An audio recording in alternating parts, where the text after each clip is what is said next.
Елімізде мемлекеттік қызметке орналасу бірнеше конкурстық этаптардан тұрады. Оның ең бастысы мемлекеттік тесттен өтуіңіз қажет. Ол тестілеуге тіркелу үшін Қазақстан Республикасының мемлекеттік қызмет істері агенттігінің e-қызмет порталы арқылы өтініш жібере аласыздар. E-қызмет порталына Google немесе Яндекс арқылы жазып кіре аласыздар. Сол жерде ЕЦП ключіңізді таңдап, жеке кабинетке тіркелесіздер. Тіркелу үшін номер телефоны, почта және де пароль жазасыздар. Одан кейін тестілеу бөліміне қарай өтеміз. Сол жерде тестілеуге жазылу деген бөлімді таңдап кіресіздер. Қазіргі таңда тест тапсырудың бір артықшылығы, ең жақсы жері, ол өтпей қалған жағдайда да 3 күннен кейін тапсыра беруіңізге мүмкіндік бар. Ал бұрын 3 айлап, 1 айлап тосатынбыз. Ол кезге уақытыңыз келгенше бос ваканттық орындардан айырылып қалып жататын жағдайлар болатын. Ал қазір барлығы жеңілдеді. Сондай-ақ тағы бір жақсы жері, аптаның кез келген күні, яғни 7 күн бойы тест тапсыру мүмкіндігі бар. Таңғы сағат 8-ден кешкі сағат 21:00-ге дейін уақытты таңдап тест тапсыра аласыздар. Тестті енді ешқайда барып қажеті жоқ. Онлайн видео микрофоныңызды қосу арқылы үйде тапсыра аласыздар. Тек қана басты шарт, ешқандай артық шу болмау қажет. Фокусыңыз тек қана мониторда тестте болады. Артық қолдың қимылысы, артық адамдар, дауыстар естілген жағдайда сіздің жауаптарыңыз қабылданбайды, яғни тестілеуден өтпейсіздер. Тест тапсырғаннан кейін жауабы бірден шықса да, артынан сізді осындай бұзылыстар жасаған жоқ па, соны тексеріп барып, өттіңіз бе, өтпедіңіз бе, мониторға шығатын болады. Сол үшін видео микрофоныңызды қосып, настройкасын жөндеп, тыныш жерде тест тапсыруларыңыз қажет. Бүгін сіздерге Б корпусындағы мемлекеттік қызметшілерге қандай заңнамадан тестілеуден өту керек, соны атап көрсететін боламын. Ол бізде 4 заңнама: Қазақстан Республикасының Конституциясы, Қазақстан Республикасының сыбайлас жемқорлық туралы заңнамасы, Қазақстан Республикасының мемлекеттік қызмет туралы заңы және де мемлекеттік қызметшілердің әдеп кодексі. Сондай-ақ қосымша қазақ тілінен тест сұрақтары болады. Ол сертификат балына кірмейді, алайда міндетті болып табылады. Бүгін сіздермен ең басты заңнама, ол Қазақстан Республикасының Конституциясын таңдайтын боламыз. Өте ұзақ. Білесіздер, 99 баптан тұратындықтан 2 сабаққа бөліп талдадым. Бүгінгі сабақта бастапқы маңызды деген бөлімдерін, яғни баптарын талдап өтетін боламыз. Сіздерге қай тұсынан сұрақтар келуі мүмкін, соны атап көрсететін боламын. Сол үшін сіздерге видео пайдалы болады деп ойлаймын. Соңына дейін қарап, тіркеліп кетіңіздер. Қазақстан Республикасының Конституциясы референдумда 30 тамыз 1995 жылы қабылданды. Бірінші бөлім: жалпы ережелер. Бірінші бап: Қазақстан Республикасы өзін демократиялық, зайырлы, құқықтық және әлеуметтік мемлекет ретінде орнықтырады. Оның ең қымбат қазынасы адам және адамның өмірі, құқықтары мен бостандықтары. Республика қызметінің түбегейлі принциптері: қоғамдық татулық пен саяси тұрақтылық, бүкіл халықтың игілігін көздейтін экономикалық даму, қазақстандық патриотизм, мемлекет өмірінің аса маңызды мәселелерін демократиялық әдістермен, оның ішінде республикалық референдумда немесе парламентте дауыс беру арқылы шешу. Екінші бап: Қазақстан Республикасы президенттік басқару нысандағы біртұтас мемлекет. Республиканың егемендігі оның бүкіл аумағын қамтиды. Мемлекет өз аумағының тұтастығын, қол соғылмауын және бөлінбеуін қамтамасыз етеді. Республиканың әкімшілік, аумақтық құрылысы, оның елордасының мәртебесі заңмен белгіленеді. Қазақстанның елордасы Астана қаласы болып табылады. Астана қаласының шегінде конституциялық заңға сәйкес қаржы саласында ерекше құқықтық режим белгіленуі мүмкін. Қазақстан Республикасы және Қазақстан атауларының мәні барабар. Үшінші бап: мемлекеттік биліктің бірден бір бастауы халық. Халық билікті тікелей республикалық референдум және еркін сайлау арқылы жүзеге асырады. Сондай-ақ өз билігін жүзеге асыруды мемлекеттік органдарға береді. Қазақстан Республикасында билікті ешкімде иемденіп кете алмайды. Билікті иемденіп кетушілік заң бойынша қудаланады. Көбінесе осы билікке қатысты, халыққа қатысты сұрақтар болуы мүмкін. Сондықтан осы жерін мұқият есте сақтаңыздар. Үшінші баптың жалғасы: халық пен мемлекет атынан билік жүргізуге республика президентінің, сондай-ақ өзінің конституциялық өкілеттігі шегінде парламенттің құқығы бар. Республика үкіметі мен өзге де мемлекеттік органдар мемлекет атынан оларға берілген өкілеттіктері шегінде ғана билік жүргізеді. Міне осы сұрақ бізде өте жиі қайталанады.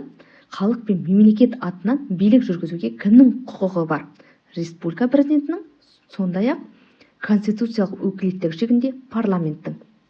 Республикада мемлекеттік билік біртұтас. Ол конституция мен заңдар негізінде заң шығарушы, атқарушы және сот тармақтарына бөліну. Олардың тежемелік әрі тепе-теңдік жүйесін пайдалану арқылы өзара іс-қимыл жасау принципіне сәйкес жүзеге асырылады.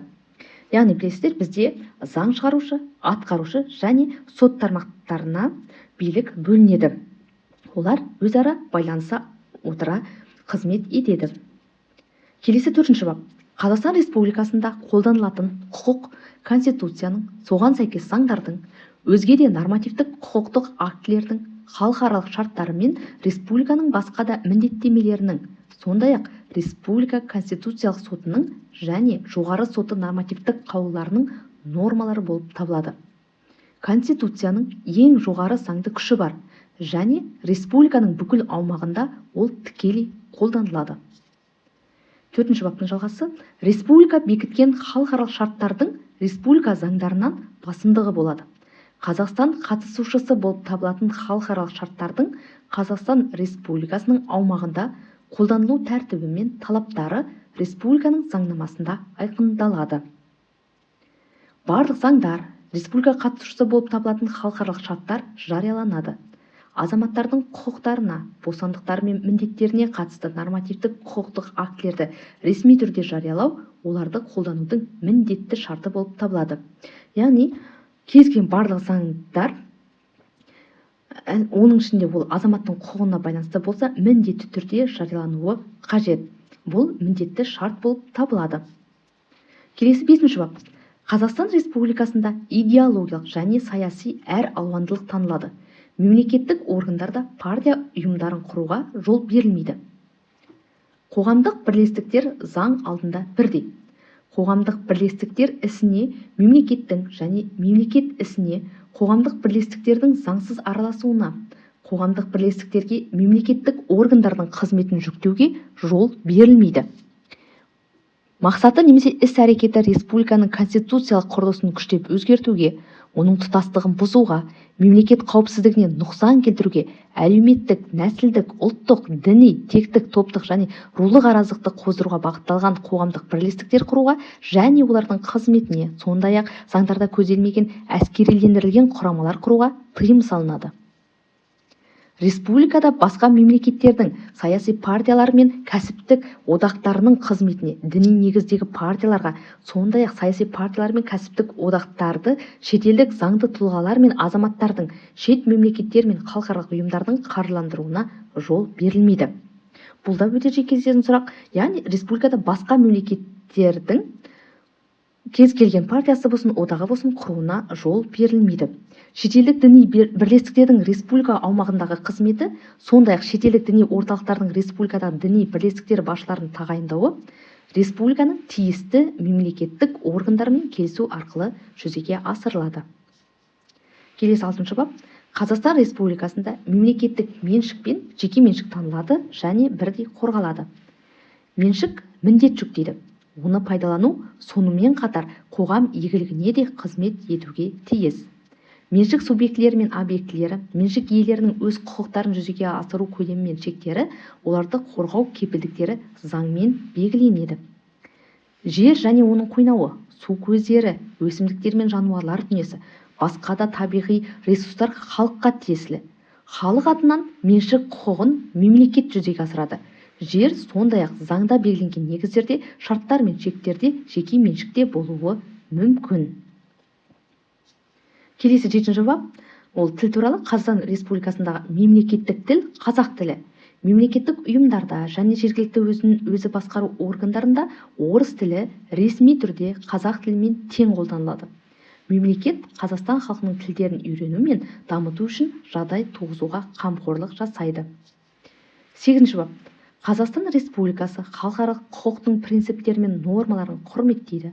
Мемлекеттер арасында ынтымақтастық пен тату көршілік қарым-қатынас жасау, олардың теңдігі мен бір-бірінің ішкі істеріне араласпау, халықаралық дауларды бейбіт жолмен шешу саясатын жүргізеді. Қарулы күшті бірінші болып қолданудан бас тартады. 9-ші бап. Ол рәміздер. Қазақстан Республикасының мемлекеттік рәміздері туы, елтаңбасы және гимні бар. Олардың сипаттамасы және ресми пайдаланылу тәртібі конституциялық заңмен белгіленеді. Келесі екінші бөлім, ол үлкен бөлім, бізде адам және азамат деп аталады. 10-шы баптан 39-шы бапқа дейін. Оны келесі сабағымызда талдайтын боламыз. Бүгін бірінші бөліммен толығымен таныстық, тағы да қайталап шығыңыздар.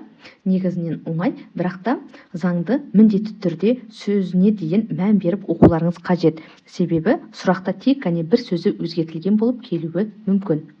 Келесі кездескенше.